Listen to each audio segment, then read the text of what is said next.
Hello दोस्तों, स्वागत है आप सभी का मैथ्स वाटिका पर। दोस्तों मैं हूं रुपेश यादव और यह आपका मैथ फाउंडेशन का पहला क्लास है। इसके पीछे के क्लास में हमने सिर्फ मैथमेटिक्स का आपको सिलेबस बताया था कि पूरे इस फाउंडेशन बैच के दौरान हम लोग कौन कौन से टॉपिक को पढ़ेंगे और किस तरीके से पढ़ेंगे। यह एक पेड बैच है और अगर आप इस बैच को परचेज करना चाहते हैं तो इस वीडियो के डिस्क्रिप्शन में मैथ वाटिका एप्लीकेशन का आपको लिंक मिल जाएगा। वहां से आप एप्लीकेशन को इंस्टॉल करें और इंस्टॉल करने के बाद उस एप्लीकेशन से ही आप इस कोर्स को परचेज कर सकते हैं। इसके बाद की जो भी क्लासेज होंगी वह उस एप्लीकेशन के ऊपर ही होगा। चलिए तो आइए हम लोग क्लास आरंभ करते हैं। सबसे पहले तो हम आपको बता दें कि मैथ और रीजनिंग पूरी तरह से नंबर्स के ऊपर आधारित है, संख्याओं के ऊपर आधारित है। तो सबसे पहले हम लोग संख्याओं के बारे में जानेंगे और फिर उसके बाद इस पे आधारित जो भी क्वेश्चंस पूछा गया है, जो भी क्वेश्चन बनता है, जैसे आप देख सकते हैं इन सभी जगहों से क्वेश्चन पूछा जाता है। देख सकते हैं परिमेय, अपरिमेय संख्या, वास्तविक संख्या, अवास्तविक संख्या, जुड़वाभाग संख्या, त्रिभुजाकार संख्या, परिपूर्ण संख्या, जितने भी प्रकार के आप यहाँ पे देख रहे हैं ना, इन सभी जगह से क्वेश्चंस पूछे जाते हैं। तो आज तो हम लोग इसको डिटेल में समझेंगे, लेकिन कल इस पे आधारित हम लोग क्वेश्चन को देखेंगे। ठीक है, चलिए। और उस क्वेश्चन का आपको पीडीएफ यहां से मिलता रहेगा। जो भी क्वेश्चंस हम आपको कराएंगे उसका पीडीएफ आपको मिलता रहेगा। मैथ वाटिका एप्लीकेशन पर ही आपको पीडीएफ मिलेगा। ओके, चलिए तो आइए नंबर्स के बारे में हम लोग जानते हैं। सबसे पहला है हमारा प्राकृत संख्या, यानी इसको हम लोग बोलते हैं नेचुरल नंबर। अगर हम आपसे कहे कि आप गिनती करो, काउंटिंग करो, तो आप गिनती नेचुरली कहाँ से शुरू करोगे? आप बोलोगे कि सर हम गिनती नेचुरली 1 से शुरू करते हैं। कोई भी चीज़ गिनने के लिए बोलेंगे तो आप शुरू करिएगा 1 2 3 4 5 6। तो जो भी गिनती की संख्या होती है ना, वही प्राकृत संख्या कहलाती है। तो प्राकृत संख्या आपका आरंभ कहाँ से होगा? 1 से आरंभ होगा और कहाँ तक जाएगा? अनंत तक जाएगा। प्राकृत संख्या शुरू होगा 1 से और जाएगा कहाँ तक? अनंत तक जाएगा। आगे देख लीजिए, एक छोटी सी कहानी है प्राकृत संख्या और पूर्ण संख्या को लेकर के। जैसा कि आप सबको पता होगा कि आर्यभट्ट जी ने, भारत के ही एक साइंटिस्ट थे जिन्होंने जीरो को खोजा। इससे पहले जीरो नहीं था। जैसे पहले संख्या जो है मात्र 1 से लेकर के 9 तक था, 1 2 3 4 5 6 7 8 9, उसके बाद आगे संख्या नहीं था। ठीक है, लेकिन भारत के ही एक साइंटिस्ट जिन्होंने जीरो दिया, जीरो खोजा, उसके बाद संख्या में जैसे ही जीरो को ऐड किया गया तो जीरो के बाद 9 तक तो बना ही, उसके आगे 10 11 12 13 14 15 संख्या अनंत तक बन पाया। तो प्राकृत संख्या के परिवार में प्राकृत संख्या कहाँ से शुरू होगा? 1 2 3 4, 1 से शुरू होगा और कहाँ तक जाएगा? अनंत तक। प्राकृत संख्या के परिवार में ही जैसे ही जीरो को आप शामिल कर दीजिएगा तो यह पूर्ण बन जाएगा, क्योंकि पहले यह पूर्ण नहीं था। जब जीरो आया तब यह पूर्ण बना। ठीक है, तो इसलिए पूर्ण संख्या आपका आरंभ होता है जीरो से। पूर्ण संख्या कब बोलेंगे? जब प्राकृत संख्या के परिवार में जीरो को शामिल किया गया। अब जीरो आया कैसे, उसका भी एक छोटा सा रोचक कहानी है, ध्यान से आप सुनिएगा। जैसे आर्यभट्ट जी एक बार अपने बगीचे में बैठे हुए थे और बगीचे में 5 सेब गिरा हुआ था। तो 5 सेब को लेकर के वो अपने हाथ में बैठे हुए थे। अब इनके घर से एक बच्चा दौड़ते हुए आया और इनके हाथ में से 3 सेब लेके चला गया। अब कुल 5 सेब था, 3 सेब लेके चला गया। अब इनके पास 2 सेब बचा। अभी तक तो हम रिप्रेजेंट कर सकते थे कि कुल मिला के 5 सेब इनके पास था, एक बच्चा 3 सेब लेके चला गया, अब इनके पास 2 सेब। अब एक दूसरा बच्चा इनके घर से आया और इनके हाथ में जो 2 सेब बचा हुआ था वह भी लेके चला गया। तो अब इन्होंने सोचा कि कुल 5 सेब था, एक बच्चा 3 सेब ले गया, दूसरा बच्चा 2 सेब ले गया, अब मेरे पास कुछ नहीं बचा। इसको हम मैथमेटिकली कैसे रिप्रेजेंट करें? जैसे 1 को तो हम रिप्रेजेंट करते हैं, 2 को 2 से रिप्रेजेंट करते हैं, 5 को 5 से रिप्रेजेंट करते हैं, लेकिन कुछ नहीं बचा है। इसको हम मैथमेटिकली कैसे रिप्रेजेंट करें? क्या सिंबल दे जिससे हमें यह पता चले कि कुछ नहीं है? तो अनायास ही उनके मुंह से निकला कि कुछ नहीं है मतलब शून्य है। फिजिक्स में आपको शून्य पढ़ने को मिलता होगा, निर्वात या शून्य। जहाँ पे हवा ना हो, जहाँ पे कुछ भी ना हो, उसी को बोला जाता है शून्य। ठीक है, तो अनायास इनके मुंह से निकल गया शून्य। अब इन्होंने सोचा कि भाई सिंबल कैसा दिया जाए, तो चूंकि निर्वात इनको बनाना था इसलिए इस तरीके का सिंबल दिए जिसमें हवा प्रवेश ना करे। तो इस तरह का सिंबल उनके दिमाग में आया तो उन्होंने इसके लिए ऐसा सिंबल दे दिया। तो प्राकृत संख्या के परिवार में जैसे ही जीरो को शामिल किया गया, संख्या आपका क्या बन गया? पूर्ण बन गया। तो केवल स्टार्टिंग वाला चीज आपको ध्यान रखना होता है, यहीं पे कंफ्यूजन होता है। एग्जामिनर यहीं पे आपको गच्चा देने का प्रयास करता है। जैसे क्वेश्चन ऐसे पूछेगा कि प्रथम 10 प्राकृत संख्या का औसत क्या होगा, तो आपके दिमाग में क्या चलना चाहिए? 1 से लेकर के 10 तक का हमें औसत बताना है। लेकिन क्वेश्चन कई बार पूछा गया है कि प्रथम 10 प्रथम 10 पूर्ण संख्या का औसत क्या होगा, और बहुत सारे छात्रों ने उसको प्राकृत संख्या समझ के 1 से लेकर के 10 तक के संख्याओं का औसत निकाल दिया। जबकि पहला 10 पूर्ण बोला जाएगा तो हम शुरू कहाँ से करेंगे, 0 से, और जब आप 0 से शुरू करिएगा तो 9 तक में ही 10 संख्या हो जाएगा, क्योंकि जब आप 1 से शुरू करिएगा तब 10 तक में 10 संख्या, लेकिन अगर आपने 0 से शुरू कर लिया तो 0 से लेकर के 9 तक में ही आपका 10 संख्या हो जाएगा, तो वहां पे गलती होने का चांसेस रहता है। तो ध्यान रखिएगा, पहला 10 पूर्ण संख्या बोले तो 0 से लेकर के 9 तक के संख्या का औसत हम लोग निकालेंगे, जो आगे चल के हम बताएंगे कि 0 + 9/2 होगा। और प्रथम 10 प्राकृत संख्या अगर बोला गया होता तो 1 से लेकर के कहां तक लिखते, 10 तक लिखते, औसत 10 और 1 11/2 यानी कि 5.5 हो जाता। तो आगे जब हम लोग औसत निकालना सीखेंगे तो वहां पे चीजों को हम क्लियर करेंगे। यहाँ पे बस हम यह बताना आपको चाह रहे हैं कि प्राकृत संख्या बोले तो आपको समझना है 1 से आरंभ होने वाली संख्या, और पूर्ण संख्या बोले तो 0 से आरंभ होने वाली संख्या। तो यह दो चीज क्लियर हो गया। प्राकृत संख्या के परिवार में जब 0 को मिलाया गया तो वह पूर्ण संख्या बन गया।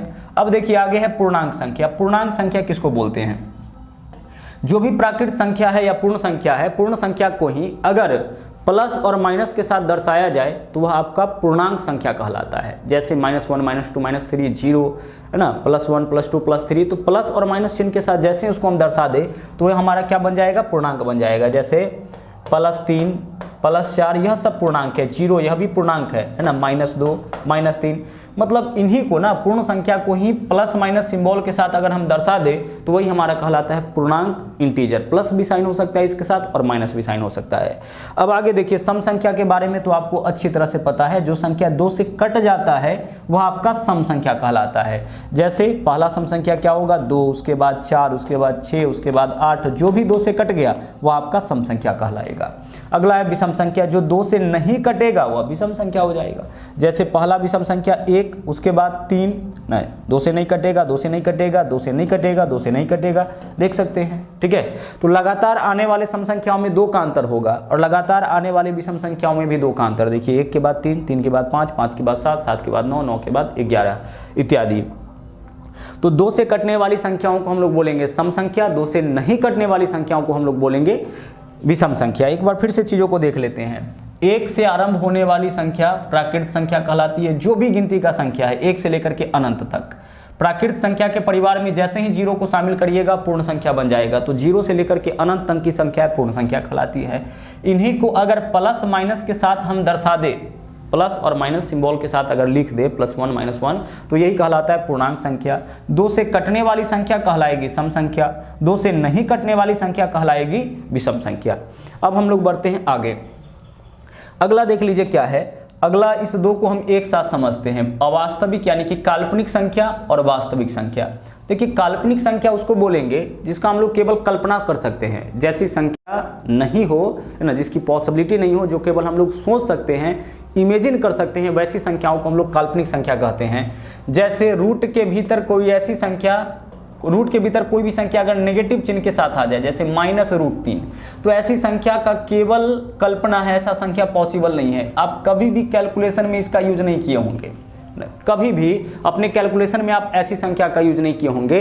तो केवल रूट के भीतर वैसी संख्या जो माइनस चिन्ह के साथ आए अवास्तविक संख्या होगा, काल्पनिक संख्या होगा।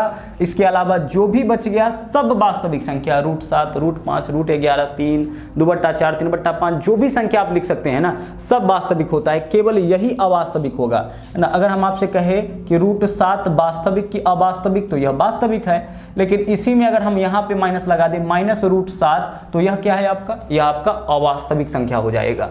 तो केवल ऐसा वाला जो संख्या होता है वह आपका अवास्तविक होता है, इसके अलावा जो भी बच गया सबका सब क्या होता है, वास्तविक होता है। तो यह दोनों चीज आपका क्लियर हो गया, 3/7, 5/7, है ना। अगर हम आपसे कहें √11 वास्तविक की अवास्तविक, तो हमारा आंसर क्या होगा, यह वास्तविक है, लेकिन इसी में यहाँ पे माइनस लगा दे तो यह अवास्तविक हो जाएगा।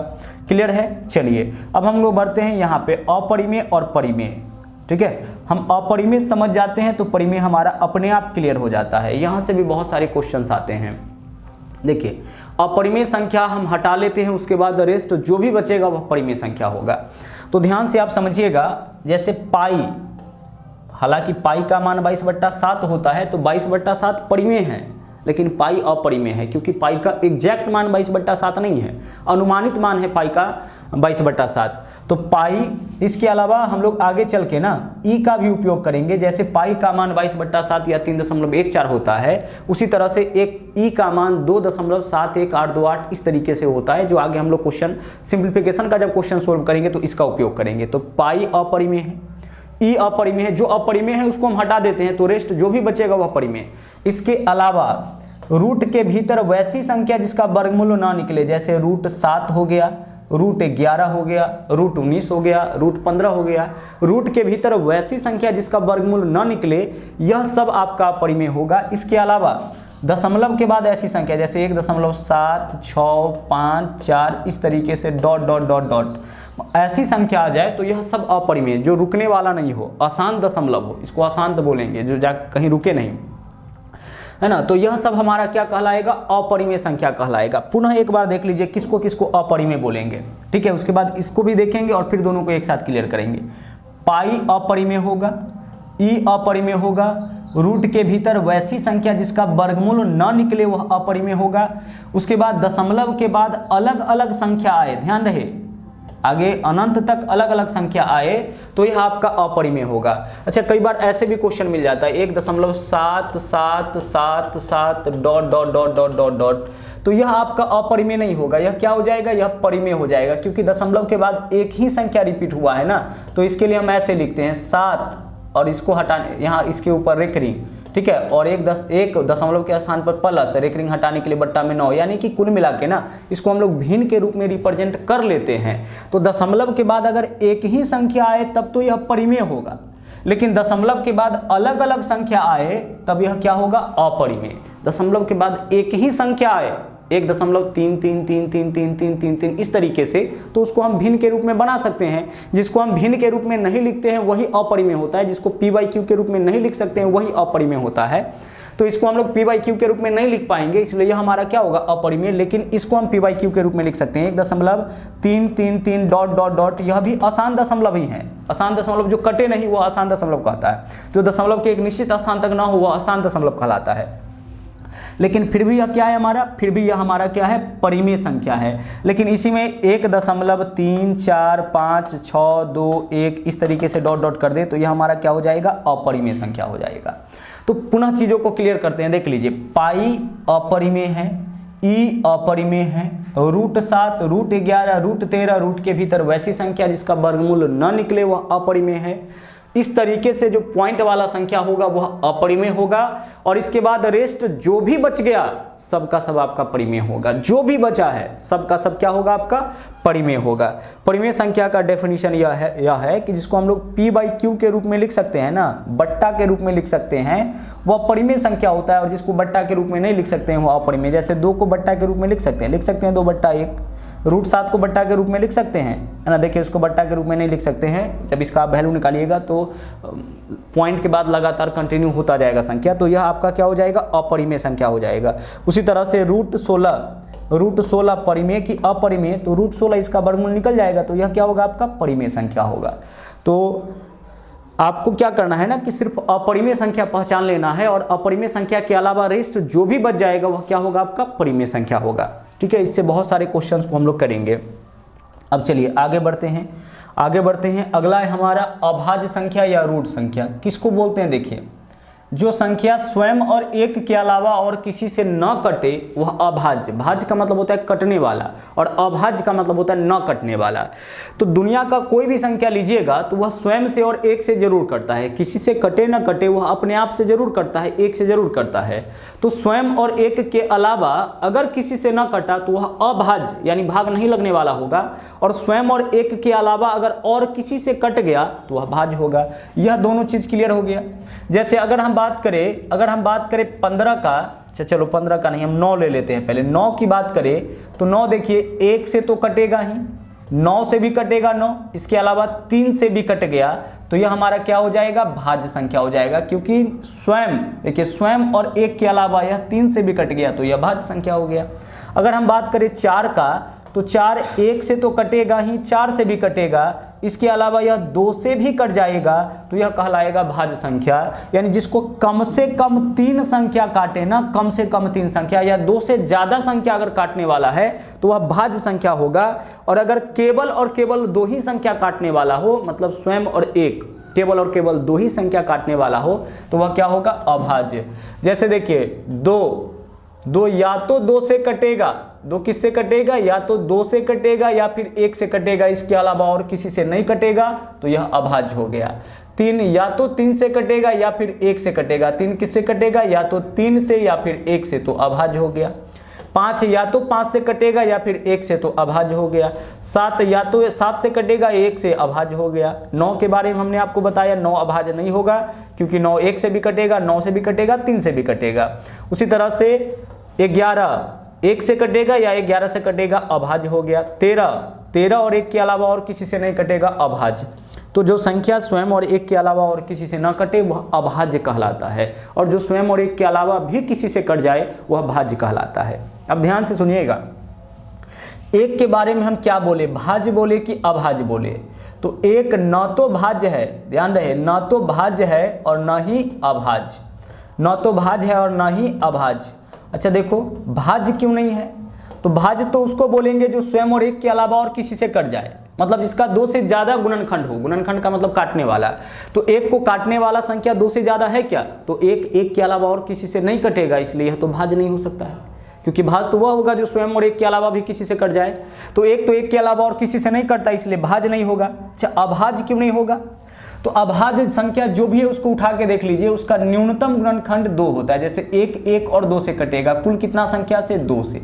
3 कितना से कटेगा, 1 से और 3 से, है ना, कितना संख्या से, 2 संख्या से।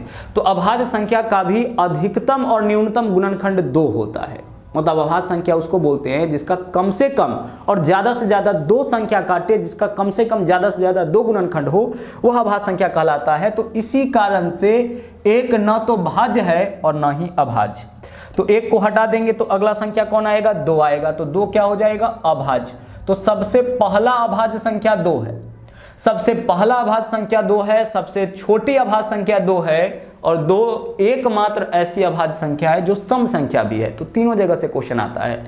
2 सबसे छोटी अभाज्य संख्या है ना, 2 पहला अभाज्य संख्या है, और 2 एकमात्र ऐसी अभाज्य संख्या है, इसके अलावा और कोई नहीं है, एकमात्र ऐसी अभाज्य संख्या है जो सम संख्या है।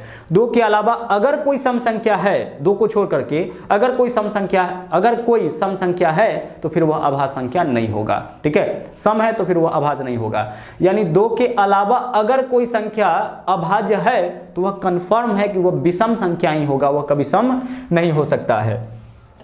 तो 2 एकमात्र ऐसी संख्या है जो सम भी है और साथ में अभाज्य भी है। क्लियर हो गया। चलिए, 2 के बाद अगला भाज्य संख्या 3 के बाद अगला संख्या कौन है, 4। तो सबसे छोटी भाज्य संख्या कौन होगा, तो 1 तो नहीं होगा, 1 ना तो भाज्य नहीं अभाज्य, 2 तो अभाज्य नहीं होगा, 3 अभाज्य नहीं होगा। सबसे छोटी भाज्य संख्या क्या है, 4। यह भी पूछा जाएगा सबसे छोटी भाज्य संख्या कौन है, आंसर क्या करेंगे, 4। सबसे छोटी अभाज्य संख्या कौन है, आंसर हम क्या करेंगे, 2 करेंगे। इसके अलावा क्वेश्चन ऐसे भी पूछा जाता है कि भाई आप हमें बता दो कि 100 तक में, 1 से लेकर के 100 तक अगर हम लिखे तो कुल कितना अभाज्य संख्या, तो 25। ऐसा क्वेश्चन हम लोग करेंगे। 1 से लेकर के 100 तक में कुल कितना अभाज्य संख्या, इसको काउंट करके आपको रखना होता है ना, क्योंकि यह कोई रेगुलर इंटरवल पर नहीं आता है कि आप उसको फॉर्मूला से निकालिएगा, आपको सीधे काउंट करके रखना होगा। आप इस काउंटिंग को बस याद रखें, डायरेक्टली क्वेश्चन यहीं से आता है। 100 तक में कुल कितना अभाज्य संख्या, जैसे 2 3 5 7 11 13, इस तरीके से हम काउंट करेंगे तो कुल मिला के कितना अभाज्य संख्या है, 25। और अगर हम बात करें 50 तक में, यह कहाँ तक हो गया, 100 तक में कुल कितना अभाज्य संख्या, 25। और 50 तक में अगर हम बात करें कि 50 तक में कुल कितना अभाज्य संख्या, तो 15।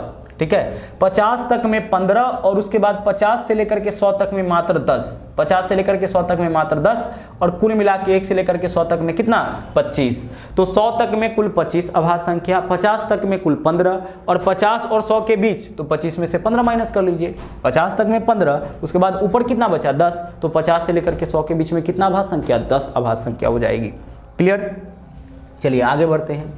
अब जुड़वा अभाज्य संख्या देखिए किसको बोलेंगे। जुड़वा अभाज्य संख्या जब भी मिलेगा तो ऑप्शन मिलेगा इस तरीके से, जैसे देखिए अगर ऑप्शन मिले ऐसे 3 और 7, क्लियर, 7 और 9, ठीक है, हमें चुनना है कि जुड़वा अभाज्य संख्या कौन है। 11 13, ठीक है, 91, 93, आपको इसमें से चुनना है कि जुड़वा अभाज्य संख्या कौन है, जुड़वा ट्विन प्राइम नंबर कौन है। तो देखिए 3 और 7 इसके बीच में अंतर कितना का है, 4 का, तो यह जुड़वा अभाज्य संख्या नहीं होगा। जुड़वा अभाज्य संख्या उसको बोलेंगे जिन दो अभाज्य संख्याओं के बीच में 2 का अंतर हो। जिन दो अभाज्य संख्याओं के बीच में 2 का अंतर होगा वह जुड़वा अभाज्य संख्या कहलाएगा। तो यह दोनों अभाज्य है लेकिन इसके बीच में 2 का अंतर नहीं है, 4 का, तो यह जुड़वा नहीं होगा। अच्छा 7 और 9 के बीच में 2 का अंतर है लेकिन 9 अभाज्य संख्या नहीं है, इसलिए यह जुड़वा अभाज्य संख्या नहीं होगा। देखिए 7 और 9 में अंतर 2 का है, 7 और 9 में अंतर 2 का है लेकिन 9 इसमें से एक जो है वो अभाज्य नहीं है, इसलिए यह जुड़वा अभाज्य नहीं होगा। 11 और 13 में 2 का अंतर है और यह दोनों का दोनों अभाज्य है, तो यह जुड़वा अभाज्य संख्या हो जाएगा। 91, 93, 91 अभाज्य नहीं है, 13 से कट जाता है, 7 से कट जाता है, तो यह अभाज्य नहीं है। तो अंतर तो इसके बीच में 2 का है, अंतर इसके बीच में 2 का है लेकिन यह अभाज्य नहीं है, इसलिए यह भी आपका जुड़वा अभाज्य संख्या नहीं होगा। तो जुड़वा अभाज्य संख्या किसको बोलेंगे, ट्विन प्राइम नंबर किसको बोलेंगे, जिन दो अभाज्य संख्याओं के बीच 2 का डिफरेंस हो वह आपका जुड़वा अभाज्य संख्या कहलाएगा। चलिए बढ़ेंगे अब हम लोग आगे। अगला है सह अभाज्य संख्या। देखो सह अभाज्य संख्या को ना सिर्फ इसमें लगा हुआ है अभाज्य, लेकिन इसमें अभाज्य से कोई मतलब नहीं है। कोई दो संख्या सह अभाज्य संख्या हो सकता है, इसको अंग्रेजी में बोलते हैं को प्राइम नंबर, ठीक है। कोई दो संख्या सह अभाज्य संख्या हो सकता है अगर वह दोनों संख्या केवल एक से कटे, इसके अलावा और किसी से ना कटे। जैसे अगर ऑप्शन हम आपसे दे कि 6 और 9 क्या जुड़वा अभाज्य क्या सह अभाज्य संख्या हो सकता है ना, उसी तरह से 7 और 14 क्या सह अभाज्य संख्या हो सकता है, उसी तरह से 15 और 7 क्या सह अभाज्य संख्या हो सकता है ना, क्या 18 और 20 सह अभाज्य संख्या हो सकता है। तो देख लीजिए जो दोनों संख्या केवल एक से कटे, एक के अलावा और किसी से न कटे, वह आपका सह अभाज्य संख्या होगा। तो 6 और 9 दोनों 3 से कट जाएगा, यह सह अभाज्य संख्या नहीं होगा। 7 और 14 दोनों 7 से कटेगा, सह अभाज्य संख्या नहीं होगा। 15 और 7 दोनों केवल एक से कटेगा, दोनों किससे कटेगा, केवल एक से कटेगा और किसी से नहीं कटेगा। आगे चल के हम इसी के बारे में ऐसे भी डिफाइन कर सकते हैं कि जिन दो संख्याओं का महत्तम समावर्तक 1 हो, जिन दो संख्याओं का HCF 1 हो ना, वह सह अभाज्य संख्या कहलाता है। बट आप इसको ऐसे भी पकड़ सकते हैं कि जो दो संख्या केवल एक से कटे, इसके अलावा और किसी से ना कटे, वह सह अभाज्य संख्या कहलाएगा। देखिए 15 आपका अभाज्य नहीं है, हमें अभाज्य संख्या से यहाँ कोई मतलब नहीं है, 15 अभाज्य नहीं है, लेकिन फिर भी यह दोनों मिला के सहअभाज्य हो गया। हम सहअभाज्य किसको बोलेंगे, जो दोनों केवल एक से कटेगा वह सहअभाज्य। 18 और 20 देख लीजिए, 18 और 20 दोनों 2 से कट जाएगा, इसलिए यह सहअभाज्य नहीं है। तो सहअभाज्य संख्या हम किसको बोलेंगे, जो दो संख्या केवल एक से कटे वह सहअभाज्य संख्या कहलाएगा। जैसे हम बात करें 17 का और 39 का, यह दोनों सहअभाज्य संख्या होगा, हाँ सर हो जाएगा, क्योंकि यह दोनों एक के अलावा और किसी से नहीं कटता है। तो जो दोनों संख्या केवल एक से कटे वह कहलाएगा सह अभाज्य संख्या। लेकिन जुड़वा अभाज्य संख्या किसको बोलेंगे, वैसी दो अभाज्य संख्या, यहाँ अभाज्य संख्या से मतलब है बट यहाँ अभाज्य संख्या से मतलब नहीं है। तो जुड़वा अभाज्य संख्या उसको बोलेंगे ऐसी दो अभाज्य संख्या जिनके बीच में 2 का अंतर। सह अभाज्य संख्या ऐसी दो संख्या को बोलेंगे, यहाँ अभाज्य संख्या से कोई मतलब नहीं, ऐसी दो संख्याओं को बोलेंगे जिन दोनों को काटने वाली संख्या केवल 1 हो। जो दोनों केवल 1 से कटे वह आपका कहलाता है सह अभाज्य संख्या। आगे बढ़िए, अगला परिपूर्ण संख्या। यहां से भी क्वेश्चन पूछा जाता है, परिपूर्ण संख्या किसको बोलते हैं, है ना, परफेक्ट नंबर इसको किसको बोलेंगे, परिपूर्ण संख्या। तो जिसके गुणनखंडों का योग स्वयं को छोड़ करके, जिस संख्या के गुणनखंडों का योग उसके उस संख्या के बराबर हो वह परिपूर्ण संख्या कहलाता है। जैसे 28 को देखिए आप, 28 को आप देख लीजिए, 28 को कौन कौन संख्या काटेगा, 28 को 1 काटेगा, ठीक है, 2 काटेगा, 4 काटेगा, 7 काटेगा, 14 काटेगा और खुद 28 काटेगा। तो 28 को छोड़ देना है, किसको छोड़ देना है, 28 को छोड़ देना है, स्वयं को छोड़ देना है। 28 को काटने वाली संख्या देखिए कौन कौन है, 28 को काटेगा 1, 2, 4, 7, 14। अब इसको जोड़िए, 14 7 21, 4 25, 2 27 और 1 28। इसके भाजकों का योग कितना आया, 28। इसके भाजकों का योग इसकी संख्या के बराबर आ गया, मतलब कि यह कहलाएगा परिपूर्ण संख्या। जिस संख्या के स्वयं को छोड़ करके, जिस संख्या के सभी काटने वाली संख्याओं का योग, काटने वाला का मतलब होता है सभी गुणनखंडों का योग, स्वयं को छोड़ करके काटने वाला का मतलब गुणनखंड होता है, ठीक है। तो सभी गुणनखंडों का योग उस संख्या के बराबर आ जाए वह आपका कहलाएगा परिपूर्ण संख्या। आप चेक करो तो क्या 6 परिपूर्ण संख्या होगा, तो 6 को कौन कौन काटेगा, 1 काटेगा, 2 काटेगा, 3 काटेगा और 6 भी काटेगा, ठीक है। तो 6 को छोड़ करके बाकी इसका जो गुणनखंड है 1 2 3 इसको जोड़िए, 3 2 5 और 1 6 इस संख्या के बराबर आ गया, मतलब कि यह परिपूर्ण संख्या हो गया। तो परिपूर्ण संख्या आपका क्लियर हो चुका होगा। किसको बोलेंगे? जिस संख्या के स्वयं को छोड़ करके सभी गुणनखंड का योग संख्या के बराबर आ जाए वह परिपूर्ण संख्या कहलाता है। और अगला है त्रिभुजाकार संख्या। त्रिभुजाकार संख्या किसको बोलेंगे? लगातार आने वाली पूर्ण संख्याओं का योग। लगातार आने वाली पूर्ण संख्याओं का योग कहलाता है आपका त्रिभुजाकार संख्या। जैसे पहला त्रिभुजाकार संख्या 0, अगला त्रिभुजाकार संख्या होगा 0 + 1 यानी कि 1, अगला त्रिभुजाकार संख्या होगा 0 + 1 + 2 यानी कि 3, अगला त्रिभुजाकार संख्या होगा 0 + 1 + 2 + 3, 3 2 5 और 1 6, अगला त्रिभुजाकार संख्या होगा 0 + 1 + 2 + 3 + 4, 6 4 कितना हो जाएगा 10, ठीक है। तो लगातार आने वाली संख्याओं का योग जो है वह आपका त्रिभुजाकार संख्या कहलाता है। पहला 0, उसके बाद 1, उसके बाद 3, उसके बाद 6, उसके बाद 10, यह आपका कहलाता है त्रिभुजाकार संख्या। हम अगर सीधे लिखना चाहे तो देखिए, पहला 0, 0 में 1 ऐड करेंगे 1, 1 में 2 ऐड करेंगे 3, 3 में 3 ऐड करेंगे 6, 6 में 4 ऐड करेंगे 10, 10 में 5 ऐड करेंगे 15, 15 में 6 ऐड करेंगे 21, 21 में 7 ऐड करेंगे 28, 28 में अब 8 ऐड करेंगे 36, 36 में अब 9 ऐड करेंगे कितना 45। यानी कि लगातार आने वाली संख्याओं का जो योग है वही आपका कहलाता है त्रिभुजाकार संख्या, ट्रायंगुलर नंबर। किसको बोलेंगे? लगातार आने वाली पूर्ण संख्याओं का योग। पहला 0, दूसरा 0 + 1 1, उसके बाद अगला 1 और 2 3, अगला 3 और 2 3 और 3 6, अगला 6 और 4 10, अगला 10 और 5 15, इस तरीके से निकाल सकते हैं। नहीं तो फिर डायरेक्ट ऐसे, पहला 0, अगला 0 में 1 जोड़िए, अब आगे 0 से लेकर के 2 तक, फिर उसके बाद 0 से लेकर के 3 तक, फिर 0 से लेकर के 4 तक, फिर 0 से लेकर के 5 तक, लगातार आने वाली संख्या को जोड़ते हुए आप जाइए, आपका त्रिभुजाकार संख्या प्राप्त हो जाएगा। लेकिन हमने शॉर्टकट मेथड क्या बताया, कैसे आप निकाल सकते हैं? तो पहला 0 हो गया, अब 0 में 1 जोड़ेंगे 1, अब 1 में जो 2 जोड़ेंगे 3, अब 3 में 4 जोड़ेंगे 7, अब 7 में 4 जोड़ चुके हैं 5 जोड़ेंगे 12, अब 12 में 6 जोड़ेंगे 18, अब 18 में 7 जोड़ेंगे 25। देख लेना है ना, 0 0 + 1 1, 1 और 2 3, 3 और 3 6, देखो गड़बड़ हो गया यहाँ पे, है ना। सबसे पहले क्या होगा 0 0 + 1 1, अब 2 जोड़ेंगे तो 3 हो जाएगा, अब 3 जोड़ेंगे तो 6 हो जाएगा, अब 4 जोड़ेंगे तो 10 हो जाएगा, 5 जोड़ेंगे तो 15 हो जाएगा, 6 जोड़ेंगे तो 21 हो जाएगा, 6 जोड़िए 7 जोड़ेंगे 28 हो जाएगा, अब 8 जोड़ेंगे इसमें 36 हो जाएगा, 9 जोड़ेंगे 45 हो जाएगा। समझ पा रहे हैं? तो यह सब क्या कहलाता है? त्रिभुजाकार संख्या। लगातार आने वाली संख्याओं का योग त्रिभुजाकार संख्या कहलाता है। और अब चलते हैं आखिरी के 2 पॉइंट में, शांत दशमलव और अशांत दशमलव। शांत दशमलव उसको बोलेंगे जो दशमलव के किसी निश्चित स्थान तक जाकर के रुक जाए, जैसे 1.375, यह आपका शांत दशमलव हो गया। क्लियर? 1.6492, ठीक है, दशमलव के एक निश्चित स्थान तक जाकर रुक गया तो यह क्या हो गया? हमारा शांत दशमलव हो गया। लेकिन अगर कोई संख्या ऐसी आ जाए 1.354241 इस तरीके से आते जाए तो यह क्या कहलाएगा? अशांत दशमलव कहलाएगा।